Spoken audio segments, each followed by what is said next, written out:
and I will be your host for today. So for today's session po, no, nais po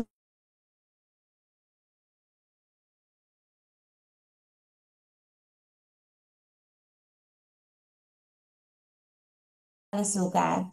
At sa araw po na ito, no, kasama rin po natin ang iba't iba nating mga ahensya. Good morning po sa inyo. Kasama na rin po ang ating mga media partners. Good morning po. Nandito rin po ang representatives ng ating mga provincial departments of health offices, provincial health and information offices dito sa Central Luzon. So once again, good morning everyone and happy Monday. So for today po, no, ilan po sa ating mga discussions, syempre, no, we have the World Suicide Prevention Day, we have our National Adolescent Immunization Month, and National TB Day. At magpapasalamat at papakilala ko lang rin po yung ating mga magiging speakers for our session. So with that po, no, we are saying good morning po to Dr. Vincent S. Molina, our Medical Officer 3 from Marivelas Mental Wellness and General Hospital. Good morning po, Doc. Good morning po. Good morning po, Central Luzon. Yan, good morning po, Doc. Thank you po. We also have Miss Sheila Ann Esteban, our nurse from Family Health Cluster. Good morning po, Ma'am Shi. Good morning po, Ma'am Den, and to everyone po. All right. And of course, now we have Miss Jelisa Restede, our nurse din po from our CDC. Good morning po, Ma'am Jelisa.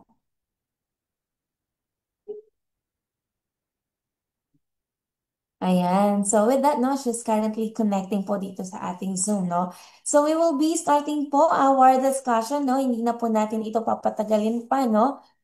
With that, I am just inviting everyone to please share din po ang ating Facebook Live, no? So that we can disseminate a news information. So please make sure to like our page, DOH Central Luzon. And pinapaalalahanan din po natin, no, ang ating mga participants na sagutan po ang ating attendance sheet na ilalagay po natin sa chat box. At syempre, no, nakapost din po ito sa comment box ng ating Facebook Live. And with that, with our first session, no, this is an avenue po to bring focus on one of the crucial issue, not only in the Philippines, but we can hear it even po, no, sa ating mga neighboring countries.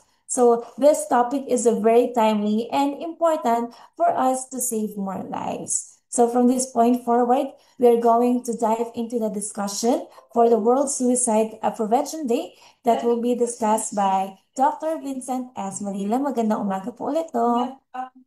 Magandang umaga po ulit. So, let me share my slides po muna. Okay lang po? Yes po, Doc. Thank you po. Ayan. Okay na po. Nakikita na po ang slides ko. Yes po, visible po, Doc. Alright. Am I loud and clear po? Yes po. Alright. Sige po. So, magandang umaga po ulit sa ating lahat po, no? Ako po si Dr. Vincent S. Balillo po, Medical Officer 3 po, mula po sa Mariveles Mental Wellness and General Hospital dito po sa Timog Peninsula ng Bataan, Mariveles, Bataan po. So, isang karangalan po, no, na makasama kayo muli ngayong araw sa pag-unita po natin sa nalalapit na World Suicide Prevention Day. So, ang tema po natin para sa taong 2024 hanggang 2026, sabi mo nga po kanina, ma'am, no, napapanahon at napakahalaga. Change the narrative. O sa Filipino, baguhin ng salaysay tungkol sa pagpapakamatay. So sama-sama po nating tuklasin, no, kung paano natin ito magagawa. Okay. Okay. So upang magkaroon po tayo ng iisang pag-unawa, linawin po muna natin ang dalawang mahalagang terms o termino po. No, ang suicide ay ang sinasadyang pagkamatay dulot ng pananakit sa sarili na may intensyong mamatay. So yun po yung suicide. Pangalawa naman po, ang suicide attempt. Ito naman po yung pagsubok, no, na wakasan ang sariling buhay, ngunit ang tao po o individual ay nakaligtas. Okay? So mahalagang tandaan na ang pagkakaiba nito dahil sa bawat attempt, sa bawat suicide attempt, isa itong malakas na panawagan para sa tulong or a call for help. Tingnan naman po natin ang lawak ng isyung ito. Sa buong mundo, tinatayang 700,000.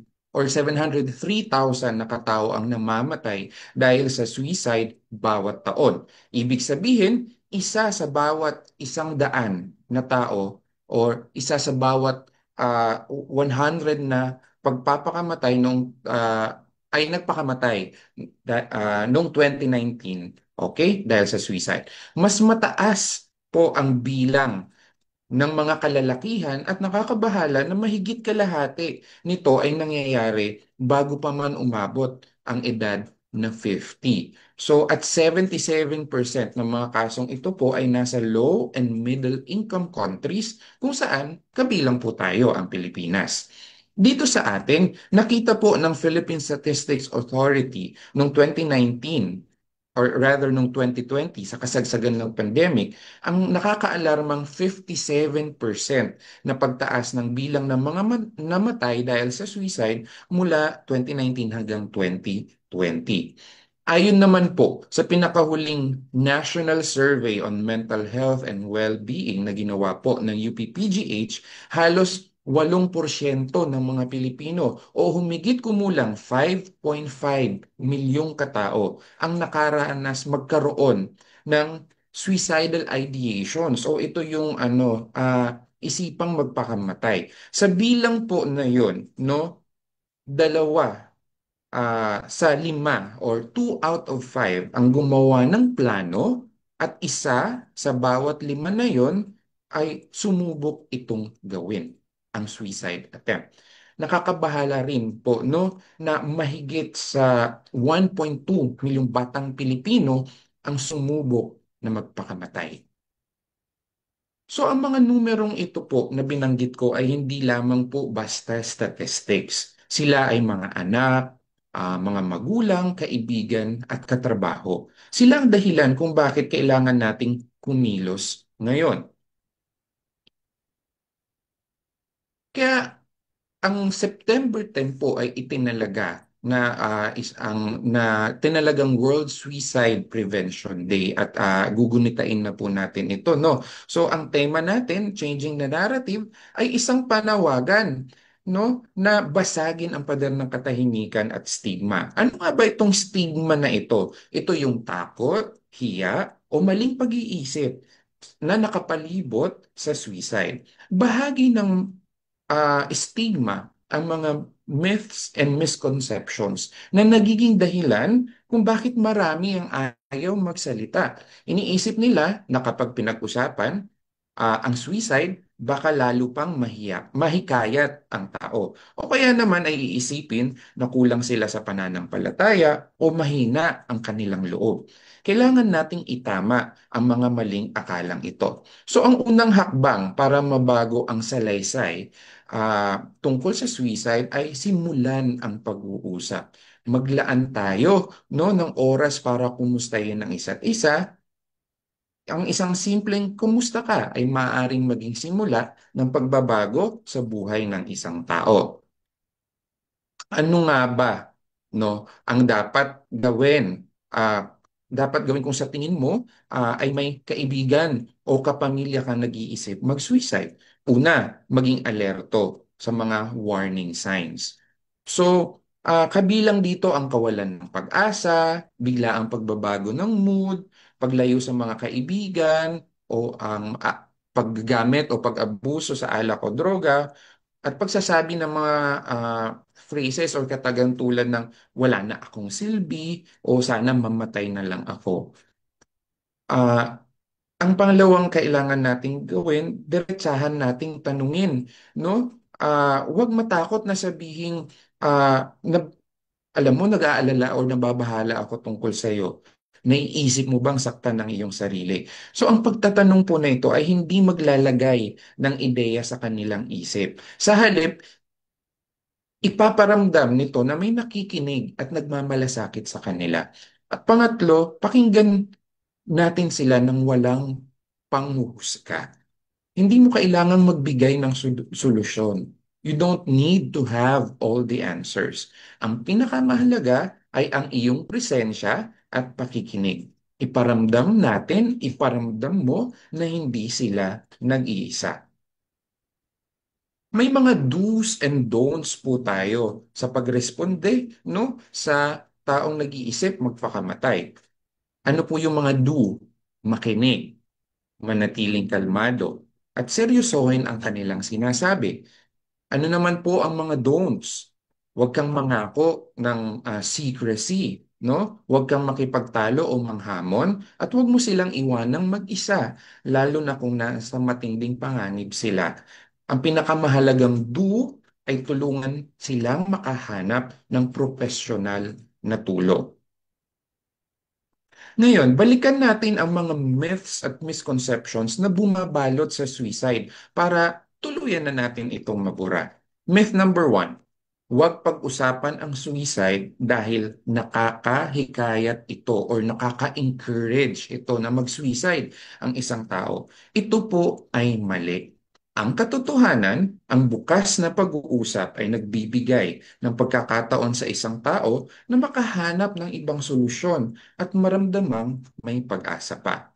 Myth number two, ang mga taong nagsasabi o nag-iisip tungkol sa suicide ay naghahanap lamang ng atensyon. Ito ay isang mapanganib na akala. Ang bawat pagbanggit ng suicide ay isang cry for help. Kailangan natin itong seryosohin. Okay? Isa din ng myth na only people with a mental illness are suicidal. O kaya, ang taong nag-iisip ng mag-suicide ay merong karamdaman. So, marami pong tao living with a mental illness ay hindi po apektado ng suicidal thoughts or behaviors at hindi din naman lahat ng tao na namatay sa suicide ay may mental illness. Okay, pero nandoon po no ang recognition na marami sa mga namatay sa suicide ay maaring nakaranas o merong mental health or substance use issue sa time ng kanilang pagkamatay. Ang isang pang-myth po no, na ang taong desididong magpakamatay ay hindi na mapipigilan. Mali din po ito. Kadalasan ang mga taong may suicidal thoughts ay ambivalent o nag-aalangan.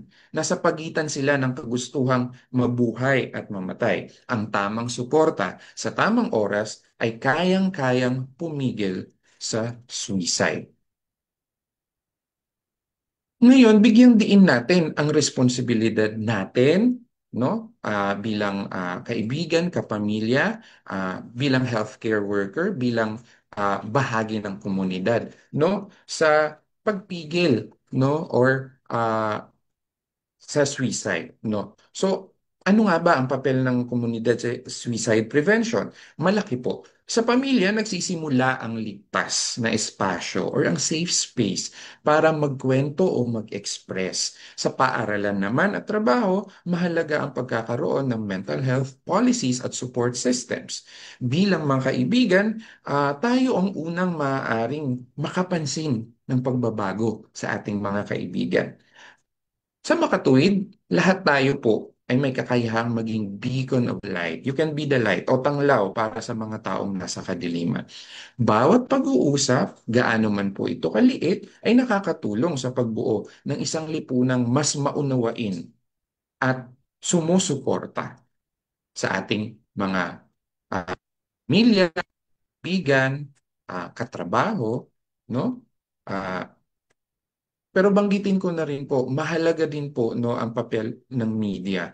Sa halip na mag-ulat sa paraang sensationalized o napakadetalyado, ang media ay may kapangyarihang magpalaganap ng tamang impormasyon, magbahagi ng mga kwento ng pag-asa at recovery at ituro sa publiko kung saan pwedeng humingi ng tulong. Sila ang ating mga katuwang sa pagbabago ng narrative o salaysay tungkol sa suicide. Mahalagang tandaan po, no, again, I will stress this po, no, bilang bahagi na rin po ng panawagang change the narrative that every conversation, no matter how small, contributes to a more supportive and understanding society. Mangumusta ka. Ang simpleng kumusta ka, malayo po ang mararating.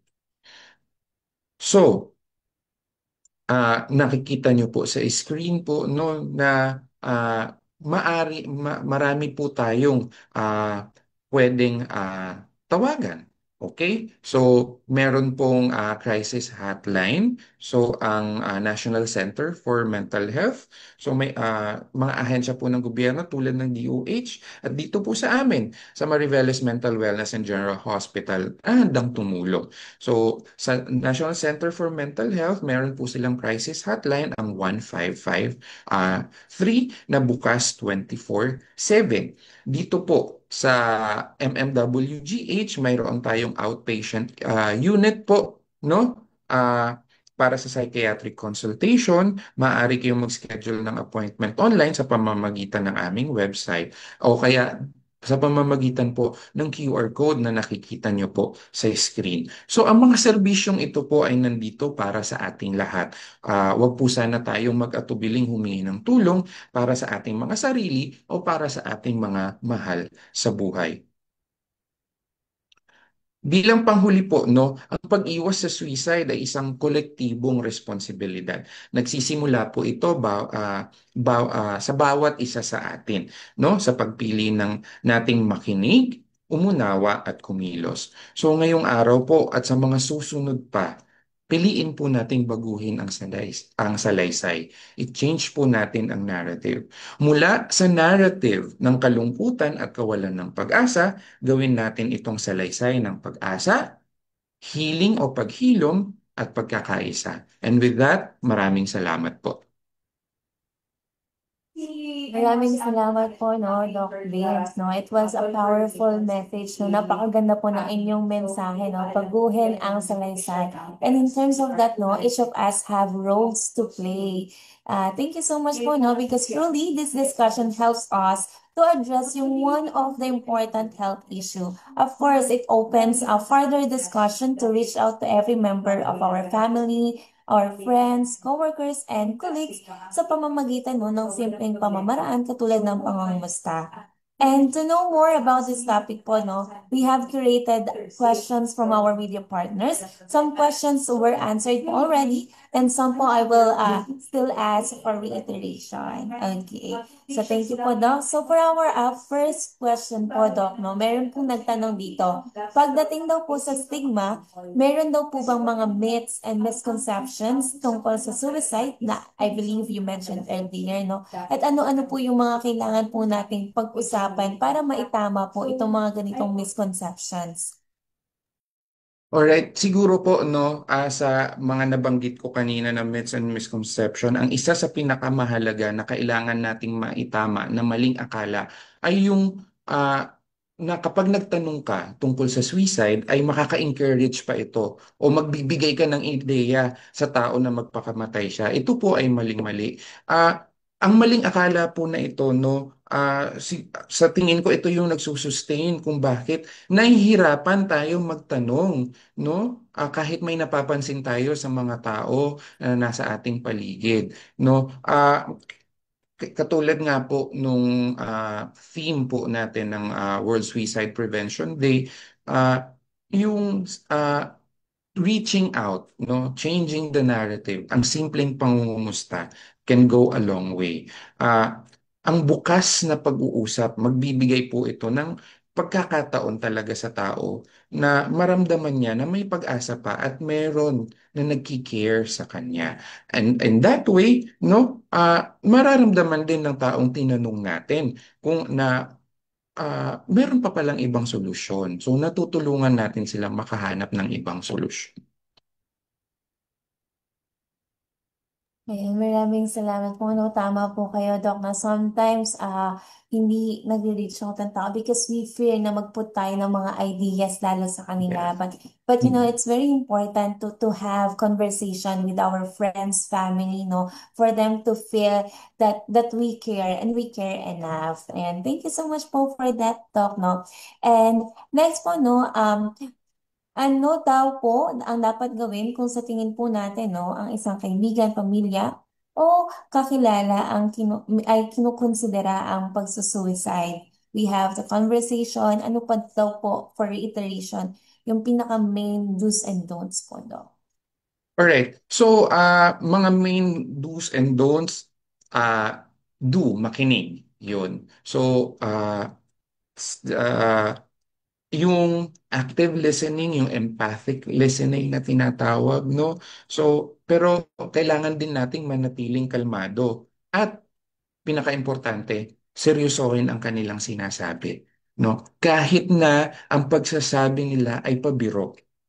Alright? So, any statement regarding suicide, even if it is said or it is expressed in jest or in a joking manner, should be seriously taken. So, ang don't naman po, no, wag po tayong mag-promise ng secrecy, no, because we have to remember suicide attempt, no, suicidal ideations can be considered an emergency, no. Kung kaya kapag sinabi ng iyong kaklase kunwari na o sa'yo ko lang ito sasabihin, no, pero naiisip ko ganito ang gawin ko, no, pwede nating sabihin na naiintindihan ko yung takot mo, pero bilang iyong kaibigan, bilang iyong katrabaho, bilang iyong ah, parang boss or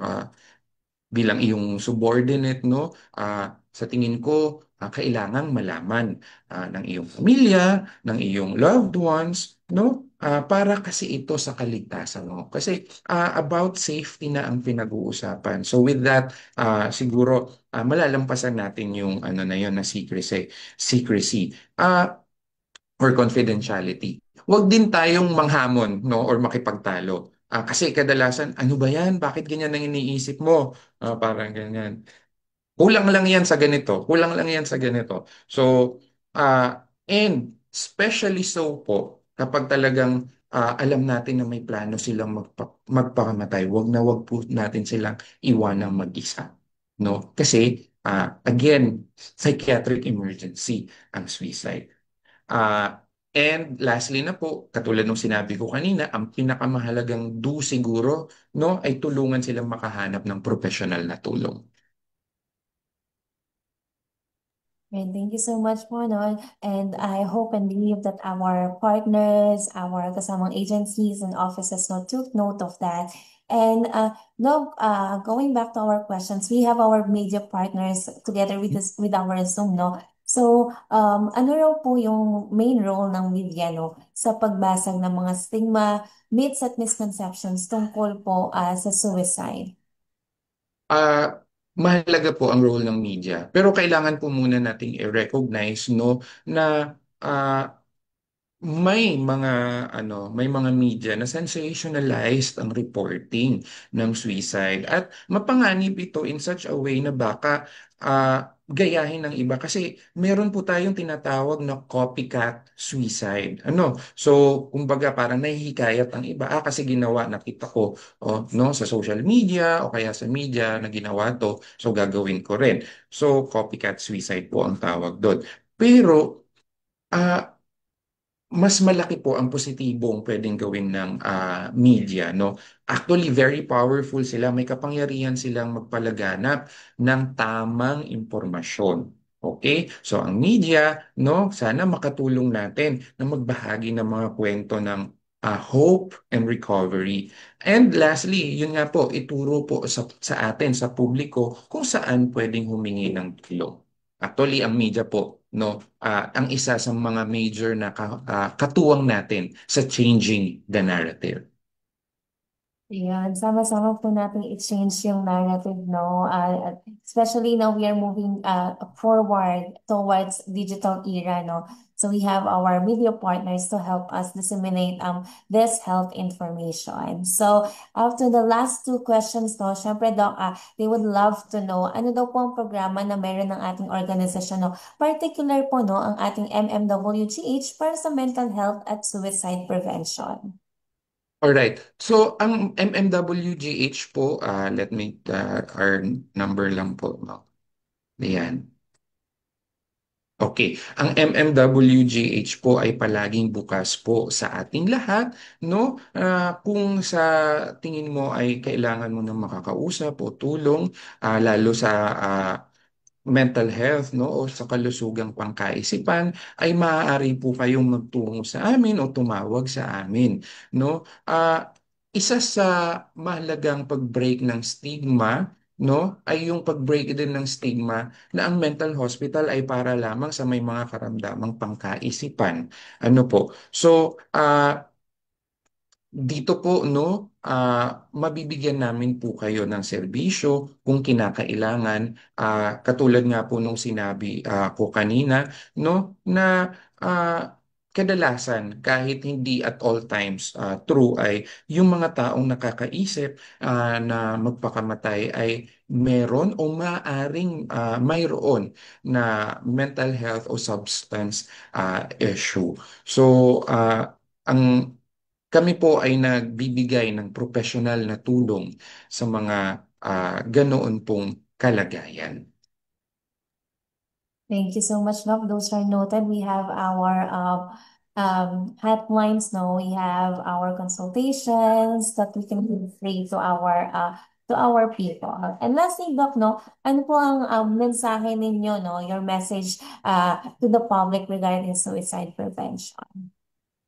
Alright po. So, i-reiterate ko lang po yung sinabi ko kanina, no, na tayong lahat po ay may responsibilidad sa pag-prevent ng suicide. So, collective responsibility po ito. Huwag po kayong mag-atubili na, di ko kaya, parang, ay, di naman ako healthcare worker. Na parang simpleng may bahay lamang ako, anong kinalaman ko sa suicide prevention? Muli po, nagsisimula po ang suicide prevention sa bawat isa sa atin. Okay?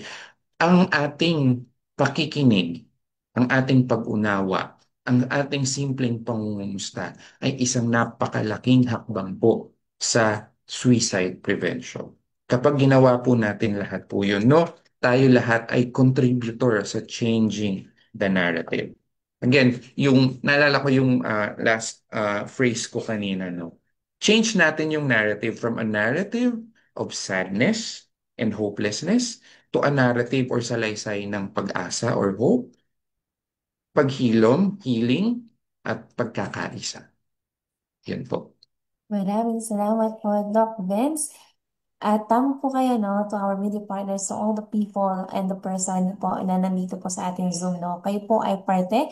Pagawin po natin ng salaysay tungkol sa pagpapakamatay. So, thank you so much po, Doc, no, sa pagpapaabot po ng ganitong mga discussion, no, na ibabahagi po natin yung mga tamang do's and don'ts. And this one po, no, focuses po to ensure that we care enough for everyone. And again, thank you so much po, Doc, for Maraming this salamat po. discussion. Yes Okay. po. And with that po, no, dediretso na rin po tayo sa ating pangalawang topic. So we have our next topic because we know, no, that immunization is critical and very important, especially po, no, for our youth. It is very important to address misinformation and at the same time cultural barriers, no, regarding this as well. Dahil po dyan at para po sa tuloy-tuloy nating impormasyon ngayong umaga, we are going to pass our microphone po, no, for our discussion on National Adolescent Immunization Month. So with that, good morning po, Miss Sheila and Esteban. Thank you po, Ma'am Denise, and good morning po sa ating lahat. I-pull out ko lang po yung slides po natin. Confirm ko, Ma'am, nakita po on your side. Thank you po. Loading lang po siya. Ayan, visible na po. Thank you, Ma'am. Alright. Good morning po sa ating lahat. Ang aking pong topic ngayon ay pagbabakuna sa eskwela. Pero bago ko po may i-mention or ibigay yung specifics ng ating pagbabakuna sa ating eskwela, bakit ba tayo nagbabakuna, no? Usually, ang notion po ng ating mga magulang or mga kasama sa bahay, ang pagbabakuna ay para sa mga sanggol. Pero simula noong 2015, 10 years na po, no, yung ating pagbabakuna sa eskwela.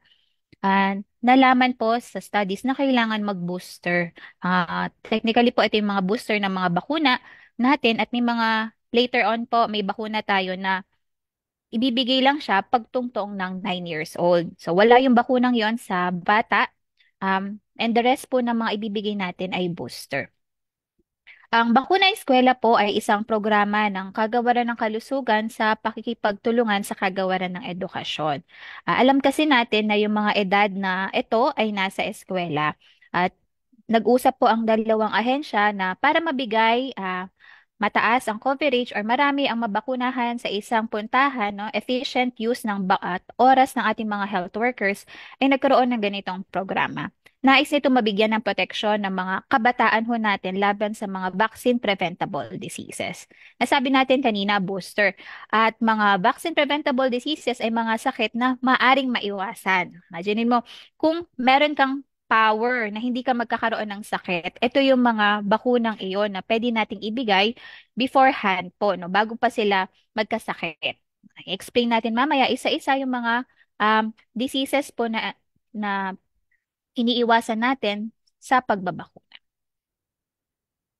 Ito ay ginaganap ng Agosto at nag-extend po tayo ngayong Setyembre, no, as Adolescent Immunization Month po natin. Kinakonduct po ito mainly ng ating mga health workers. Shout out po sa ating mga RHUs na patuloy po ang pagbabakuna. Kita natin, no, may baby ngayon na babakuna sa ating mga videos natin. Salamat po sa mga koordinasyon. No? Bago po nakonduct ang pagbabakuna sa eskwela, ay may mga koordinasyon o meeting sa Department of Education in even yung mga schools para masigurado na planado, plansyado yung pagbabakuna natin sa eskwela. At ginaganap po ito sa mga pampublikong paaralan dito sa Pilipinas. May mga areas din po, no, na may coordination sa mga private schools. Kaya minsan na-offer po, no, or na-offer natin yung mga bakunang ito sa mga pribadong paaralan. Ano nga ba ang mga bakuna na binibigay natin sa School-Based Immunization o SBI? Para sa grade 7, 1 and 7, so pili lamang po yung edad o grade level kasi nakitaan natin na yun yung effective na magkakaroon ng booster o mataas na protection po ang ating mga bata. Sikat na sikat ang tigdas kasi noong 2019, 2014, nag-outbreak ng tigdas. At isa sa mga controls natin ay siguraduhin na bakunado yung mga edad na hindi lang yung bata kung hindi yung nasa eskwela. Kung sino yung most likely magkakalat ng bakuna or magkakalat ng sakit.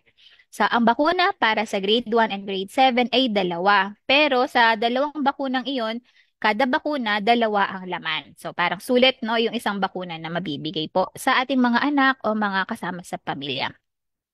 Para sa grade 1 and 7, dalawang bakuna.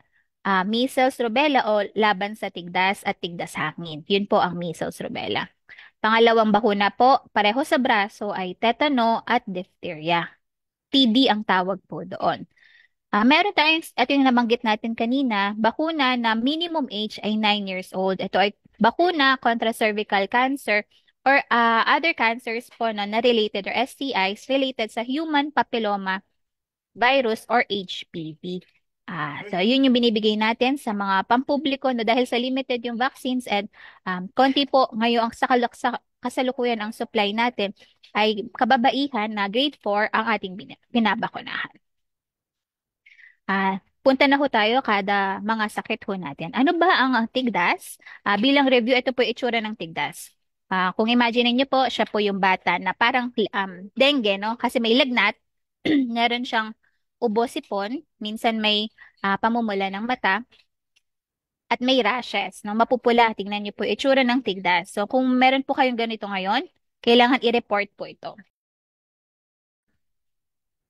Ito ay may iwasan po, no? Ito ay highly communicable, ibig sabihin madaling mapasa. Isang bata ay maaring makapasa na hanggang 20 na hindi bakunadong bata. Delikado ito dahil kung mababa ang immune system ng bata o hindi na optimum ang kanyang kondisyon o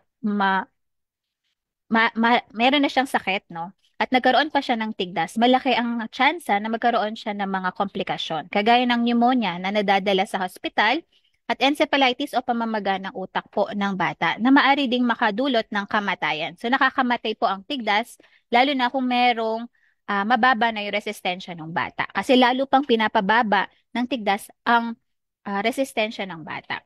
Paano ito kumakalat? Through pagbahing and pag-ubo po natin. Dahil nga ito ay highly communicable or lubos na nakakahawa, kapag po may tigdas ang bata, huwag ilalabas. Huwag isasama sa eskwela or huwag papasok, huwag sasama sa mall. Kasi po, hinahayaan natin no, mahawaan yung ibang bata Lalo na yung mga hindi pa pwedeng bakunahan ng tigdas kasi binabakuna natin 9 months.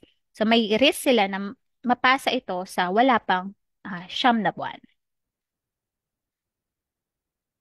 Gusto din nating ibigay ang mensahe na kapag sa tingin natin ay may tigdas, ay ipaalam sa health center dahil kailangan po may detection tayo, no? Gusto natin malaman kung may outbreak ba o may clustering, ibig sabihin, 2 or more cases po sa isang lugar ang may mga kaso ng tigdas. May iwasan ito, no? Preventable nga, no? Vaccine preventable. Babakunahan po para hindi siya magkasakit. At nag-uumpisa ito sa sanggol. Ito yung 9 months, first dose natin. MMR ang tawag po. Kanina, di ba, measles and rubella, tigdas at tigdas hangin. Pero sa bata, meron siyang additional mumps o yung beke na protection natin. Yun yung um, MMR po natin. 2 beses siya binibigay sa bata, edad 9 months at 1 taon o 12 months. At pagtungtong nila, no, pag school age na sila, bibigyan sila ng booster or karagdagang protection. Napag-alaman natin sa mga kaso natin ngayon, even though bakunado sila ng 2 measles vaccine, minsan may mga kaso tayo na nagkakatigdas pa rin. Kaya importante na ma-receive pa din ang grade 1 and grade 7 po natin na booster against laban sa tigdas at tigdas hangin. Kung community naman po, no, meron po kasi tayong strategy na binabakunahan din po, no, ni-reach out ang tawag po natin. Yung mga hindi nabakunahan sa eskwela, maaring hindi napaliwanagan o hindi nakapagbigay ng consent. Ang nire-reach out natin sa community ay edad 6 to 7 years old at 12 to 13 po para sa grade 7. Kasama ng tigdas natin ay tigdas hangin, halos kamukha lang din po ang simptomas niya. Kaya kapag tinest ang dugo ng bata ng measles, itetest din ito sa tigdas hangin. Importante or life-saving ang tigdas hangin or rubella na bakuna natin, especially sa mga batang babae dahil ito yung sakit na tigdas na kapag nakuha ng babaeng buntis sa kanyang first trimester, unang 3 buwan na pagbubuntis, ay maaring makunan siya o magkaroon ng abnormality o sakit yung bata paglabas po niya. Yun yung congenital rubella syndrome. So yun ay may iwasan pala, no? Kapag nabakunahan, ngayon pa lang yung batang magbubuntis, kalaunan. Ang mga simptomas niya ay kahawig din niya at para maiwasan siya at paano makuha yung sakit, kahawig din po ng tigdas sa pagbahing at airborne po natin. Dahil nga pahalos pareho sila, ang kanilang schedule ay pareho din. Tuwing may outbreak, in addition lamang po, minsan kailangan magbigay ng mas maagang dosage. Yun po, minsan yung 6-month-old natin na binibigay. So, tapos na po tayo dun sa unang vaccine ho natin. So, right po yun. Ngayon po is yung pangalawang bakuna natin. TD ang tawag. Unahin lang ho natin yung diphtheria. Ang diphtheria po ay sakit, no, sa lalamunan, dulot ng isang bakterya. Naglalabas ito ng toxin. Nagkakaroon siya ng grayish membrane. Delikado ito dahil kapag mabilis, no, ang progression o yung simptomas, no? Minsan, magkaka-diphtheria lang siya ngayon, nakita mo yung membrane niya. After ilang oras, nahirapan na silang huminga. Kaya, ganun siya kadelikado. At again, vaccine preventable to. Para maiwasan yun, meron tayong bakuna na libre at safe na ibinibigay po. Ano ang mga simptomas kung meron man kayong, kung in case man makita natin ito, no? Ito yung main symptoms ng diphtheria. May gray or membrane na bumabalot sa lalamunan na makita ho natin. Meron pa bang diphtheria sa Region 3? Meron po, no? May mga iilang kaso tayo na nare-receive po. Kaya patuloy ang ating pagbabakuna.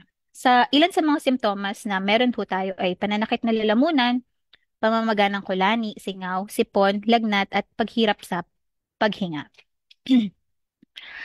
Meron din mga diphtheria na walang simptomas o ng up to 5 days and then lalabas po yung simptomas ko nila. So, posibleng hindi natin ma-detect o malaman kung saan niya nakuha itong diphtheria na ito.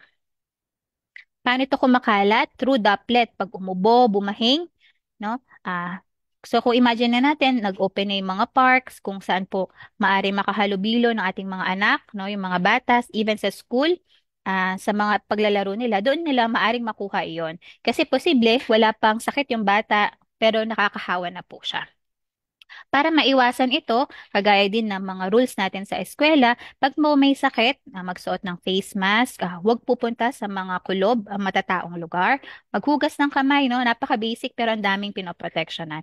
Mga bakuna na binibigay natin at pagkukonsulta agad. As mentioned natin, time-sensitive ang diphtheria, dapat mabigyan agad ng gamot. At usually, ang specific na gamot o antitoxin dito ay kailangan pa lumuwas sa Maynila kasi doon siya available.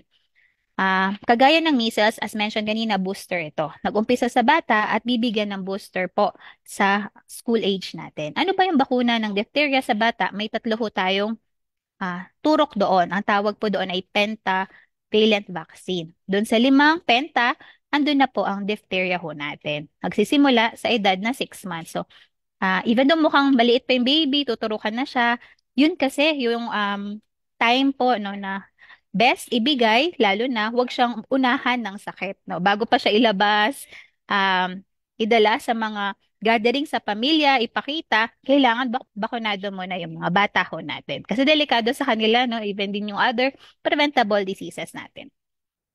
At kagaya po na na-mention kanina, grade 1 and grade 7, binibigay ang diphtheria. Pangalawang laman po nung pangalawang bakuna natin is tetano. So, alam natin ito, na minsan naturukan na tayo kasi nasugatan tayo. Ano nga ba ang tetano? Ang tetano ay kahawig siya ng diphtheria, galing sa bakterya pero nagre-release ng toxin. Ang toxin ang nagkakos ng paninigas ng katawan, minsan paghirap ng paghinga. Delikado ito, syempre, pag bata. No?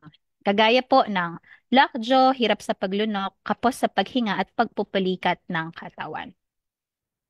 Ang tawag po natin sa tetanus sa mga bata ay neonatal tetanus. At binibigay ang bakunang iyon hindi sa bata o hindi sa nanay niya. Para mapasa ang proteksyon ng kontra tetano, dapat bakunahan yung mommy. So kaya bago pa maging mommy, itong mga magiging mommy natin, kailangan dumaan sila ng school-based immunization para sigurado na sila ay protektado. Okay. So, as alam natin, yung tetano ay pumapasok sa katawan kapag po may sugat, nakukuha sa mga may kalawang o mga lugar na merong soil o lupa, no? Kasi doon nabubuhay ang tetano.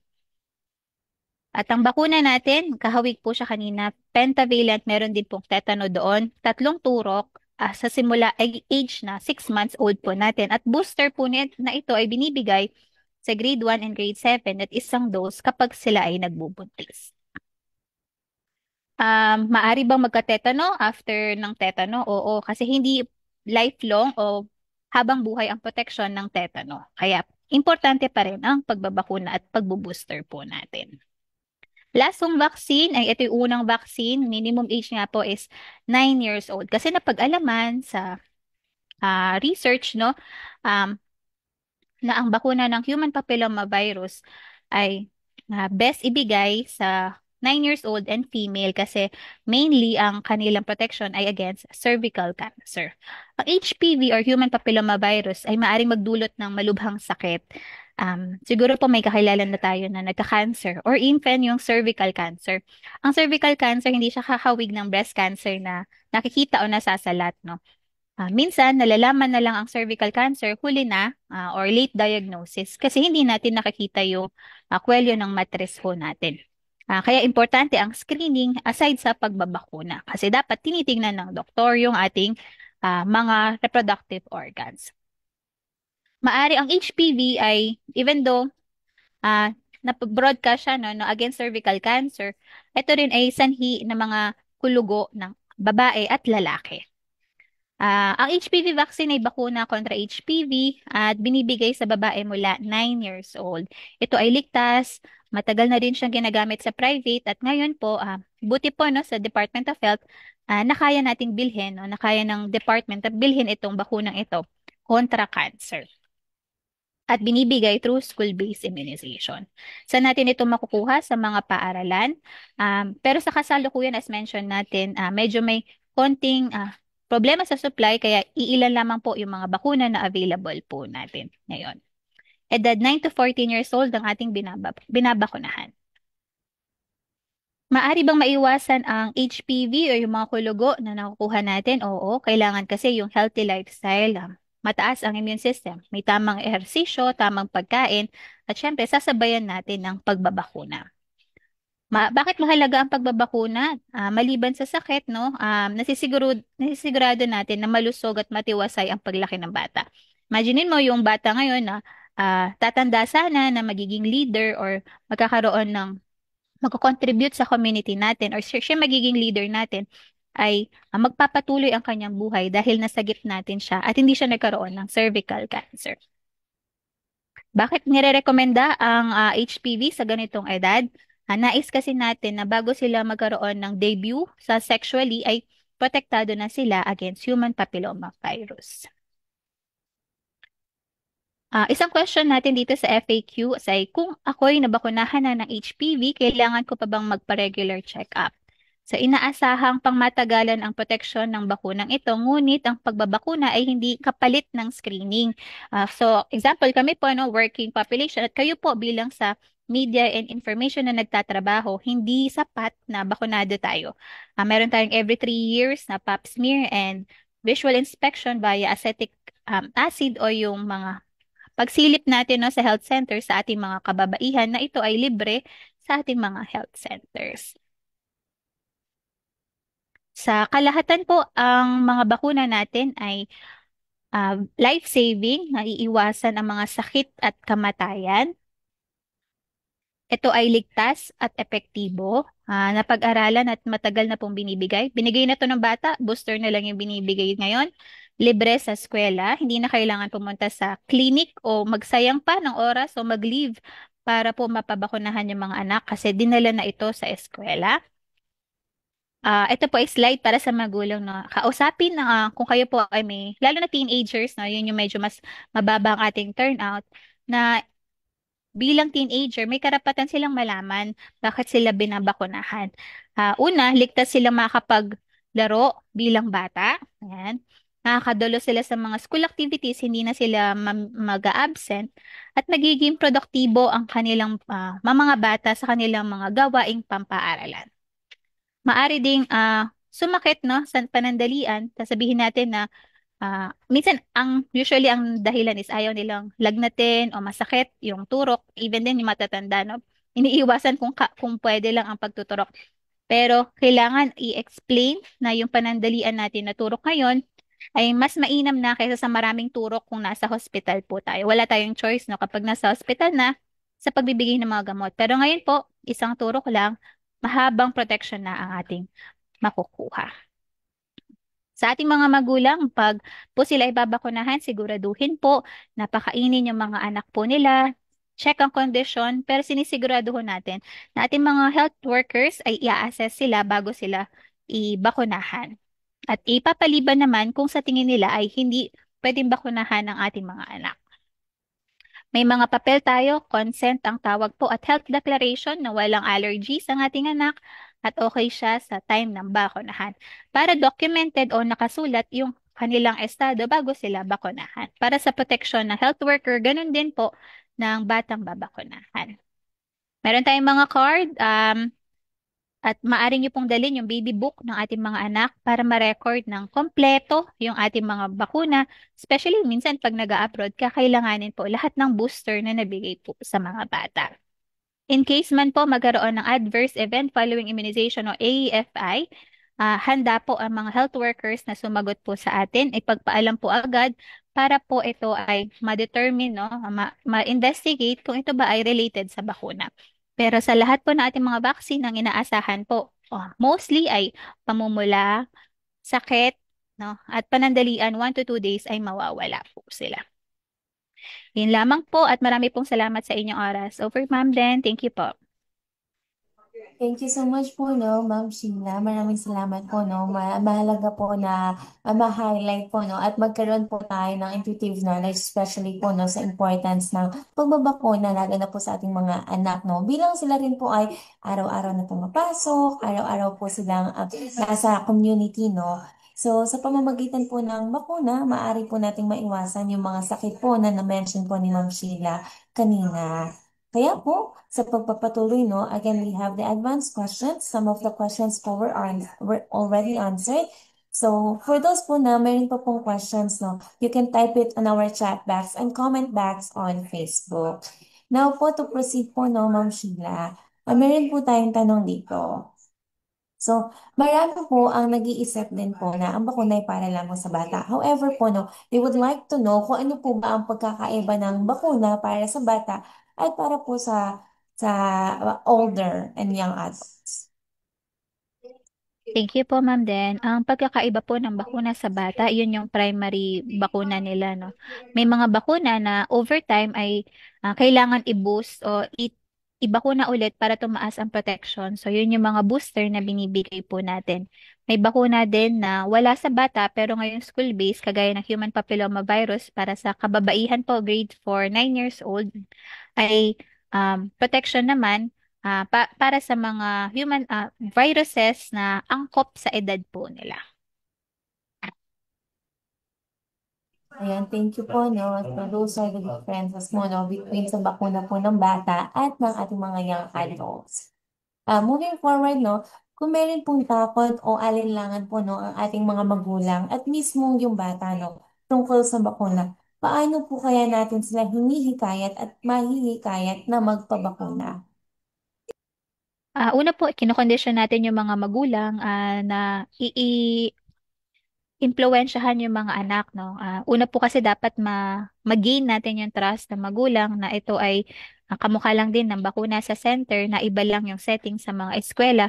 Kaya po, malaking parte na si parent pa lang po or caregiver, lolo, lola, kumbinsido na kailangan mabakunahan. And then may impluwensyahan yung adolescent ho natin. On the other side naman po, gusto ho din natin empowered yung ating mga teenagers at alam nila ang kanilang karapatan at alam nila na ito ay beneficial po sa kanila. Kaya sila ay magpapabakuna. Katuwang natin dito yung ating health promotion team na tinatap din yung mga teenagers ho natin, kung saan po sila din dapat ay maghikayat din ng mga katuwang ho nila na teenagers na hindi dapat katakutan itong pagbabakuna kung hindi ito ay benepisyo para sa kanila. And so we opt to advocate and to share information so that wala na pong stigma and misconceptions about pagbabakuna. Now, for the last question po, no, again, paano po natin sinisiguro na accessible po, no, ang bakuna para po sa mga bata at sa ating rehiyon? Yeah. Salamat po, ma'am. Through school, nagbabakuna tayo and even sa community, makipag-alam po sa ating mga volunteers, BHWs, alam nila ang schedule ng bakuna natin at kung kailan at saan po ito mabibigay. Sinasigurado ho natin, no, target natin itong mga batang ito.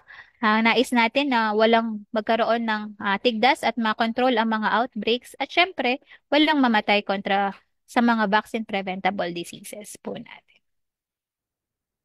Yan, ang programa po no, ng ating kagawaran, they are continuous para mabigyan po natin ng access ang lahat. So maraming salamat po Ma'am Sheila for that wonderful discussion. No? Again, no, para sa ating mga magulang, sa ating mga kaibigan, pamilya, no, it's very important to share this knowledge. So you can share this knowledge din po no, by sharing our Facebook Live. So tayo po ay magpabakuna para po maiwasan po natin yung mga sakit na kaya naman po natin iwasan. Thank you so much po. And with that, no, we are up to our discussion no, para sa tuloy-tuloy na knowledge. No? So we have here tuberculosis, no, or also called TB, no, this is a serious illness po that mainly affects our lungs. So, aalamin po natin ano po ito, paano po tayo makakaiwas, at ano po ang mga senyales na dapat bantayan, at ano ba ang mga dapat gawin. So, for this topic, we are giving you the room po. Good morning po, Miss Jelisa.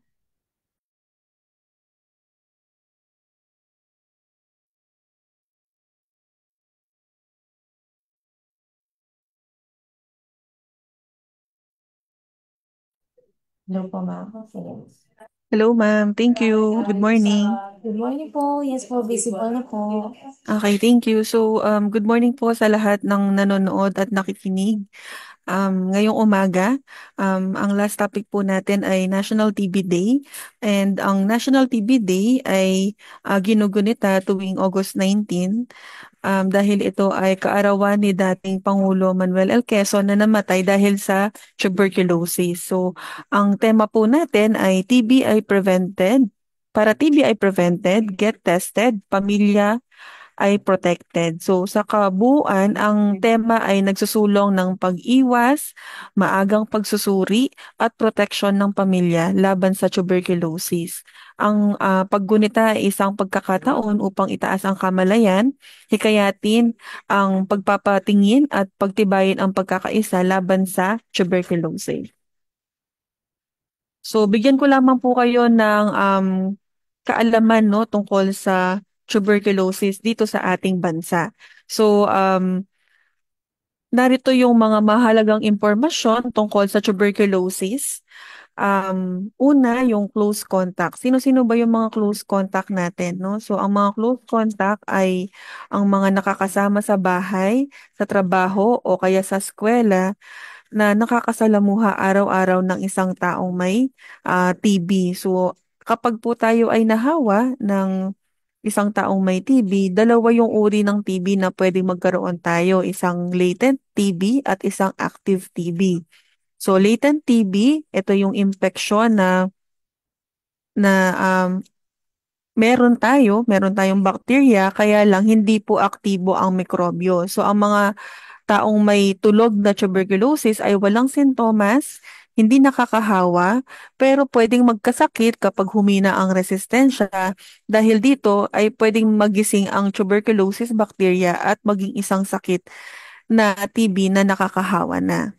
Ngayon naman, yung active TB, ito naman po, kapag nakuha natin yung bacteria, nakapasok sa ating katawan, gising na po siya agad, no? So, pag may active TB tayo po ay nakakahawa, may mga sintomas na at kailangan gamutin ng hindi bababa sa 6 na buwan. So base sa ating datos, ang isang tao na may TB ay maaaring makahawa ng hanggang 10 to 15 katao sa pamamagitan ng close contact sa loob ng isang taon. At humigit kumulang 10% ng mga taong nahawaan ng TB na hindi nagagamot para sa latent TB infection ay magkakaroon ng active TB, no? So, yung latent TB, hindi tayo nakakahawa, walang sintomas, pero kung mahina yung resistensya natin or masyado tayong na-expose, may mga gamutan din tayong pwedeng inumin or i-avail para ma-prevent na mag-active TB siya in the future, no? So, ayon sa datos ng World Health Organization, 7% ang ambag ng Pilipinas sa kabuuang kaso ng TB sa buong mundo. At pangalawa naman tayo sa may pinakamataas na kaso ng incidence rate or burden sa buong mundo. So, napakalaki pa rin po no, ng problema natin pagdating sa sakit na TB. At madami pa rin pong mga Pilipino ang mayroong tuberculosis. Pagdating naman po sa Central Luzon, um, ito yung data po natin, no? Nung 2024, yung color green dito sa ating pie chart, yung bilog, ito yung mga nahanap na natin. Ngayon, yung red, ito po yung missing. So, base sa sinabi ko kanina, di ba? Kapag merong tao na may TB, active TB at hindi siya nagagamot, nakakapanghawa po siya. At hanggat hindi po siya nagagamot, maaari siyang manghawa ng 10 to 15 na katao kada taon. So, every year may mga namimiss pa rin po tayong kaso. Ibig sabihin may mga may TB pa rin na hindi tayo nahahanap at nagagamot. At pagdating naman po sa age group, base sa ating datos, makikita natin dito na pinakamababa yung bilang ng detection and notification natin among the age group na 15 to 24 years old. No? So, ibig sabihin po, madami pa po yung mga bata, young, na 15 to 24 years old na may active TB pero hindi po nagagamot. Ito na din po yung mga high-risk groups, no? So, sila yung may mataas na chance na magkaroon ng active TB. Una po, yung mga close contact, syempre, ng ating mga TB patients, ay yung mga naggamot na dati ng TB, yung mga people living with HIV natin, mga elderly natin, more than 60 years old, mga children 0 to 4 years old, mga diabetics, smokers, healthcare workers, yung mga nasa urban and rural poor natin, and those na mababa yung resistensya po natin. Halimbawa dyan, yung mga nagpapadialysis, no? Nagkikimo, yun po, or other na mga sakit na nagpapababa ng immune system o kaya naman yung gamutan nila ay nagbabababa ng immune system. So, paano po ba nakukuha ang TB? Nakukuha ang TB ay sa pamamagitan ng paglanghap ng mikrobyo mula sa isang tao na may TB na umubo, bumahing, nagsasalita, at dumudura. So, tandaan na ang mikrobyo ng TB ay tumatagal ng 6 to 9 hours sa hangin at tumatagal ng 1 day hanggang 4 na buwan sa sahig at iba pang surfaces. Kaya kailangan nating ipaalala sa ating mga pasyente na ugaliing magsuot ng face mask at huwag dumura kung saan-saan. Ano naman ang sintomas ng TB? So, una pong hanapin natin yung ubo ng 2 linggo o higit pa. Pangalawa po, yung lagnat ng 2 linggo o higit pa. Labis-labis na pagpapawis sa gabi at hindi maipaliwanag na pagbaba ng timbang or pagpapayat. So ito ang mga sintomas po no na karaniwan na makikita natin sa isang taong may active TB. Meron din pong mga pagkakataon na um, nakikita po no sa chest X-ray yung tuberculosis. So walang sintomas, walang nararamdaman, tapos kadalasan po sa school may annual APE o kaya sa trabaho, 'di ba, may APE before pumasok. Doon po makikita sa ating chest X-ray. At base dun sa last na pag-aaral natin noong 2016 sa Pilipinas, 2 sa kada 3 tao na mayroong active TB ay walang sintomas. No? Kaya naman po talagang hinihikayat natin na at least every year makapagpa-chest x-ray tayo kasi maaari na may active TB, nakakahawa na tayo, kailangan gamutin, pero wala pa tayong sintomas at makikita lang po ito initially sa chest x-ray.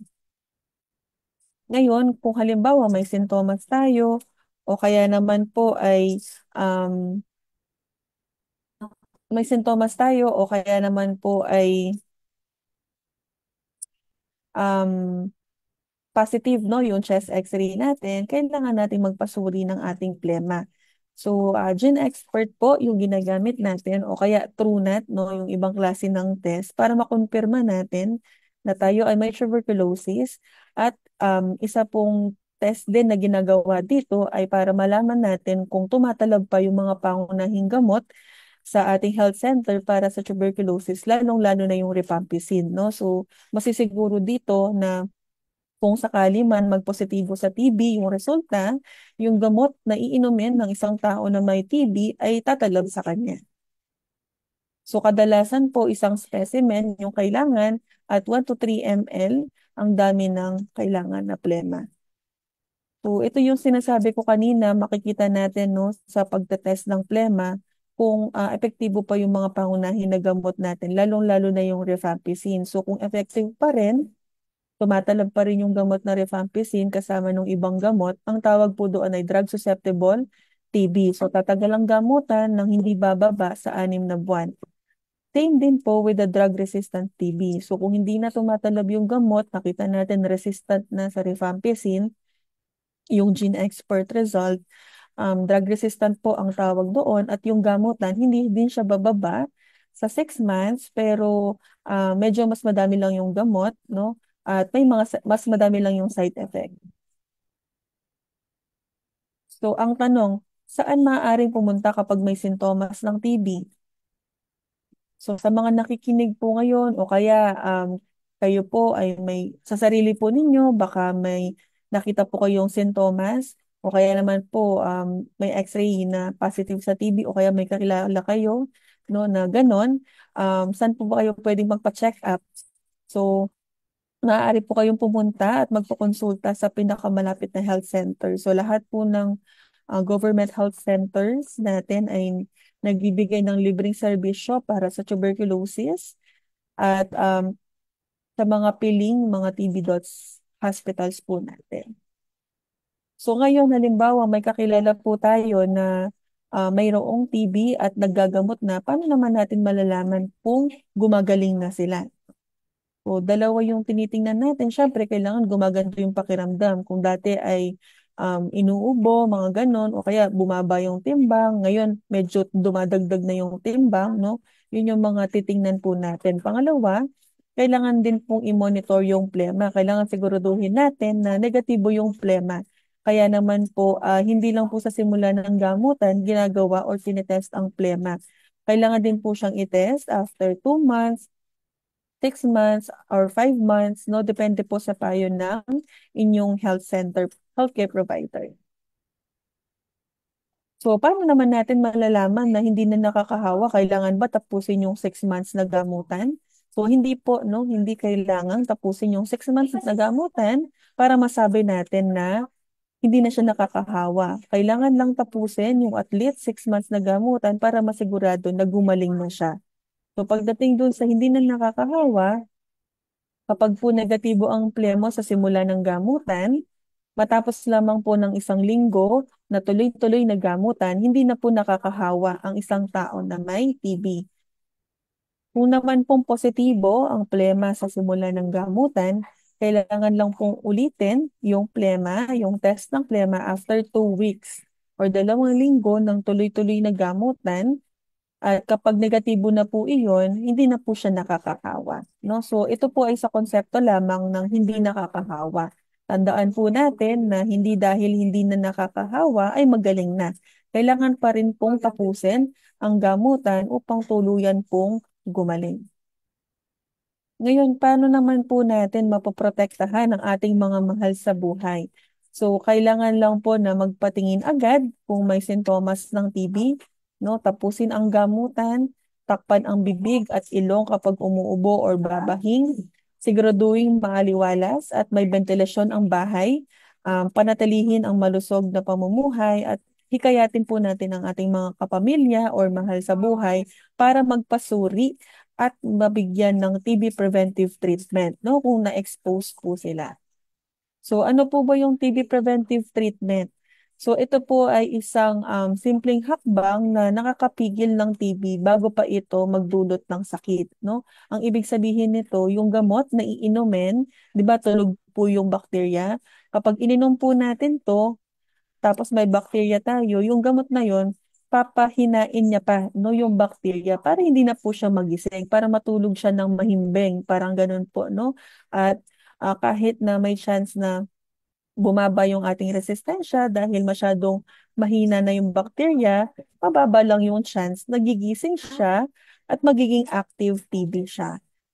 So, um, bakit mahalaga po ang TPT, ang ating TB preventive treatment? So, mas madali ang pag-iwas kaysa gamutin ang sakit na TB. Mas gugustuhin po natin na tulog pa lang yung bakterya, pahinain na natin, kaysa maging active siya, makakahawa, at baka syempre, baka ma-damage yung ating lungs or yung ating baga.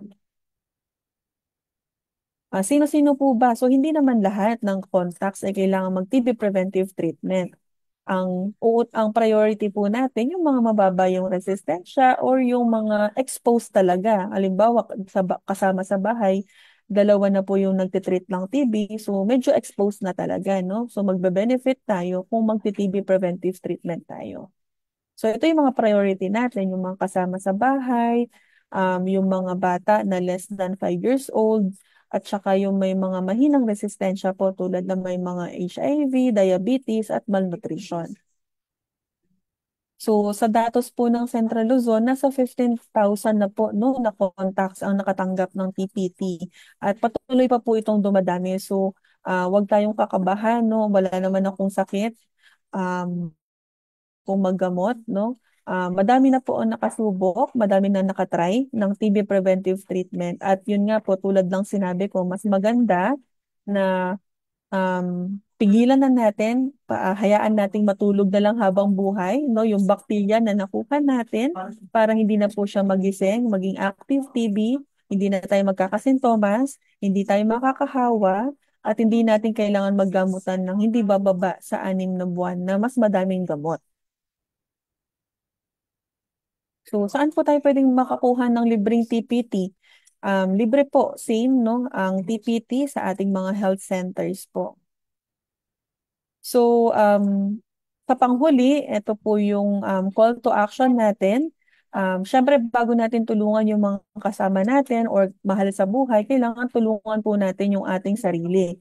No? Tatandaan lang po natin yung acronym na SELF. So, S is Seek Early Consultation. So, kung ikaw ngayon na nanonood or nakikinig ay may ubong 2 linggo o higit pa, lagnat na 2 linggo o higit pa, labis-labis na pagpapawis sa gabi, o kaya naman ay hindi maipaliwanag na pagbaba ng timbang or pamamayat, magpa-check up na agad. O kaya naman ay kung ikaw ay close contact ng isang taong may TB, pwede sa workplace din, no?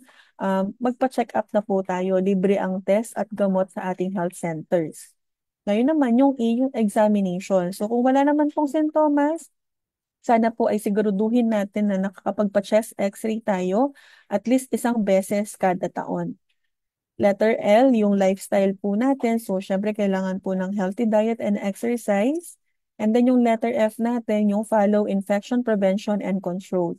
So, ugaliin po natin na maghugas ng kamay, takpan ang bibig, ilong tuwing uubo or babahing, gumamit po ng face mask, panatilihin ng hindi bababa sa 1 metrong distansya kung meron po tayong kasama na may TB at kino-consider pa natin siyang nakakahawa, ibig sabihin wala pang 1 week or 2 weeks yung gamutan niya, no?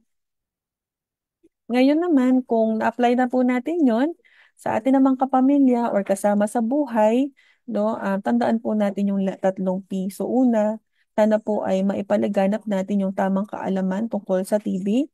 Sana po ay makumbinsin natin yung mga taong may TB or may sintomas ng TB na magpakonsulta. Kung wala naman pong sintomas, yung mga kasama natin sa buhay, sana po makasama nyo sila sa pagpapa-x-ray at least once every year. At pagiging treatment partner, no? So kung may kakilala po tayo na may active TB, sana po ay suportahan natin instead na layuan, ay suportahan po natin sila upang masiguro na matapos po nila yung gamutan. Since ngayon, alam na natin kung gaano ba katagal yung gamutan para masabi natin hindi na sila nakakahawa. So, tandaan po natin na ang TB ay nakakamatay, ngunit ito ay nagagamot at hindi dapat ikahiya. Meron din po tayong Call Ka Langs hotline. So, may mga karagdagan po kayong katanungan after ng session po na ito or usapan na ito, maaari po kayong tumawag sa mga hotlines po na ito. So, yun lamang po. Maraming maraming salamat sa pakikinig. Ayan, maraming salamat.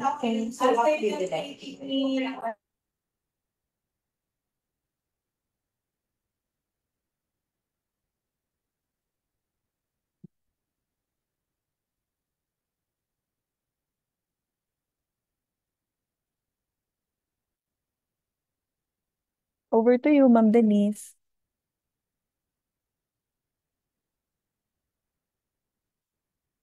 Maraming salamat po, Ma'am Jeliza, for the discussion po, no, ng ating TV, no, at even po, no, lalong-lalo na po yung kahalagahan po ng early detection, no. So, with that po, we'll be proceeding po with our questions po from our media partners po, no. So, for the first question po, no, to reiterate lang po and to once again po na matake note po ng ating mga participants.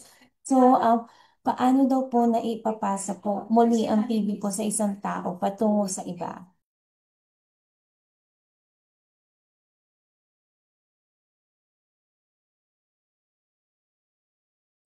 Ayan. So, thank you, ma'am, no.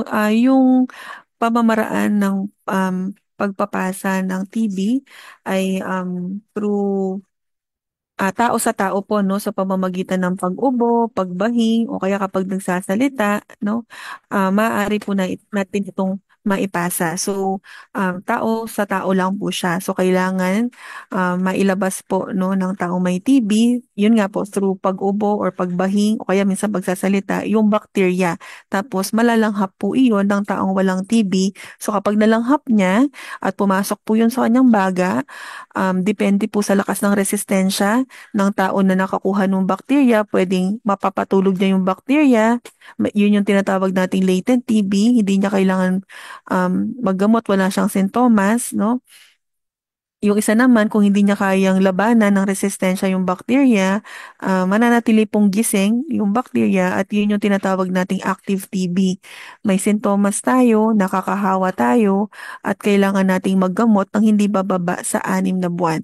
So, minsan naririnig natin, no, ang TB ay namamana. Hindi po totoo yun, no? Dahil nasasabi po siguro yun dahil nga kadalasan sa isang bahay, marami ang nakikitaan natin na may TB. Kasi nga po, kung magkakasama sa isang bahay tapos maliit yung space, mataas ang tsansa na magkahawaan. Nasasabi din na nakuha yung TB sa pagpapagod o kaya naman po kapag naninigarilyo. So, hindi rin po totoo yun, no? So, kung hindi natin nakasalamuha yung isang taong may TB kahit na napapagod tayo araw-araw o kaya nagsasmoke, no, hindi tayo magkaka-TB. Yung smoking or yung pagpapagod, maaari na pinapahina niya yung resistensya natin, sinisira niya yung baga natin. So, kapag may nakasalamuha tayo na taong may TB at nakuha natin yung bacteria, dahil mahina na yung resistensya natin, hindi na siya kayang patulugin, no? So, mananatiling gising yung bacteria at yun po, magkakaroon tayo ng active TB. So, parang factor po no yung smoking at saka yung laging pagod dun sa part ng resistensya natin na hindi niya kayang labanan yung bacteria kapag nahawa tayo sa isang taong may tuberculosis.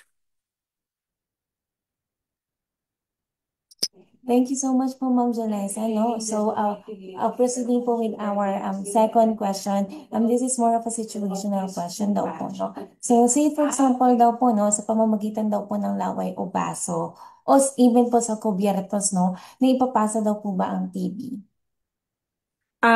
Hindi din po, no? So, hindi po na ipapasa ang TB or nakukuha ang TB sa pamamagitan ng laway sa baso or kubyertos. Kasi kapag po halimbawa ginamit natin yun, sabihin na natin hindi siya hinugasan or what, no?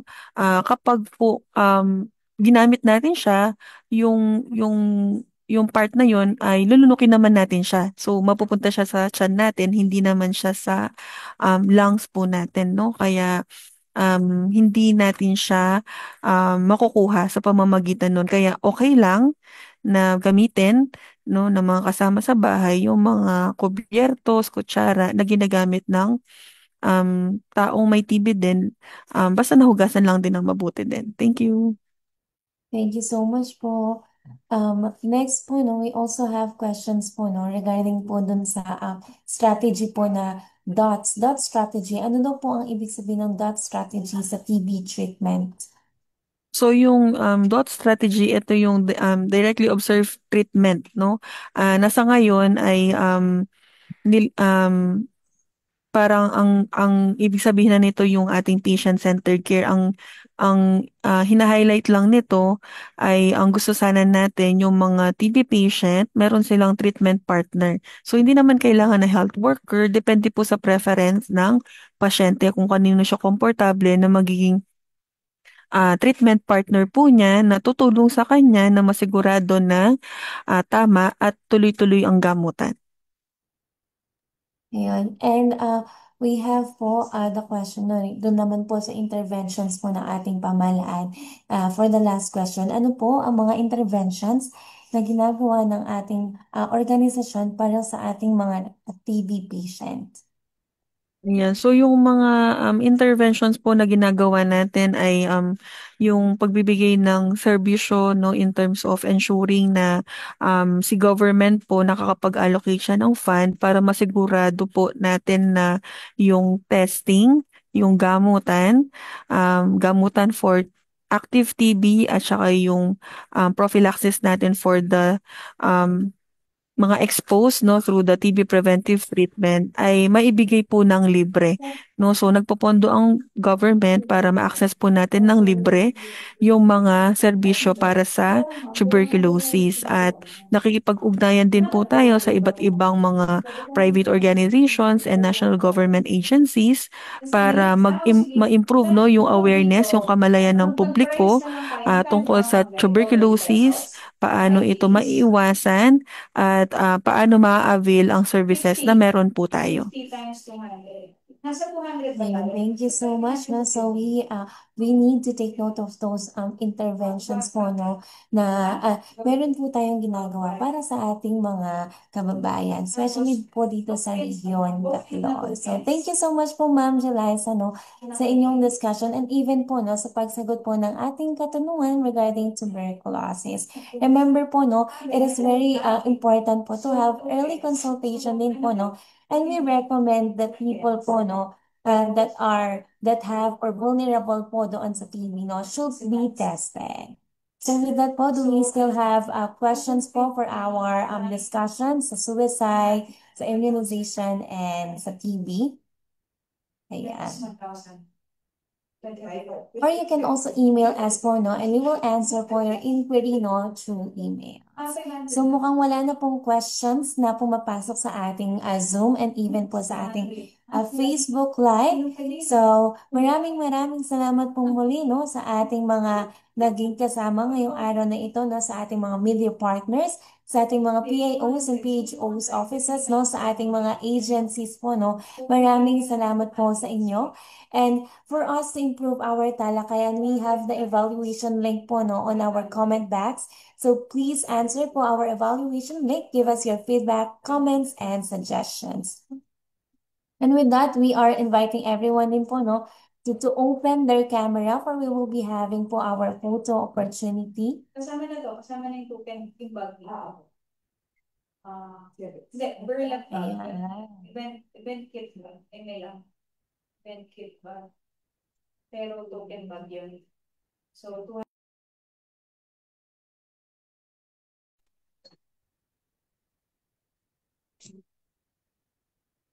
Ayan, okay. We have the first panel po. Okay. 3, 2, 1.